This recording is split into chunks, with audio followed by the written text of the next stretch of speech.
ప్రజలు ఒకటే గమనించాలి, నేర సామ్రాజ్యంతో సంబంధం ఉన్న ఏ నాయకుడు ప్రతిపక్షంలో ఉన్నా పాలకపక్షంలో ఉన్నా ఆ నైజాన్ని వదిలే పరిస్థితి ఉండదు.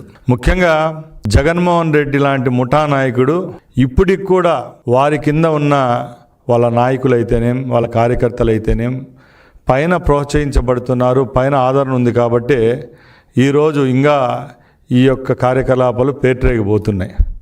ముఖ్యంగా దస్తగిరి విషయానికి వస్తే నేను కూడా ఆ ప్రాంతానికి చెందినవాడినే. కడపలో గత 15 సంవత్సరాలుగా వైసీపీ నాయకుల యొక్క అండదండలతో, ముఖ్యంగా జగన్మోహన్ రెడ్డి గారి మేనమామ కమలాపురం మాజీ శాసనసభ్యులు రవీంద్రనాథ్ రెడ్డి ముఖ్య అనుచరుడు.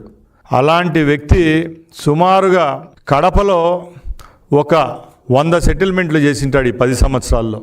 పేదల యొక్క భూములు సెటిల్మెంట్ చేయడం, ఎక్కడన్నా తగరాదులుంటే రవీంద్రనాథ్ రెడ్డికి తీసుకొని పోవడం, సెటిల్మెంట్లు చేస్తూ వస్తే ఎవరన్నా మాట వినకపోతే వాళ్ళు బెదిరించడం, ఇలాంటి కార్యక్రమాలు చేపట్టే దస్తగిరిని మర్డర్ చేయదలిస్తే మర్డర్ అయిపోయిన తర్వాత కూడా ఇదే వైసీపీ నాయకులు అక్కడికి పోయి ముసలికన్నీరు గార్చడం జరుగుతూ వచ్చింది. సాక్షి పేపర్లో మీరందరూ చూశారు, డ్రగ్స్ మత్తులో ఈ హత్య గావించబడింది అని చెప్తున్నారు. అంటే దీన్ని డైవర్ట్ చేసేదానికి యాక్చువల్గా మర్డర్ జరిగింది.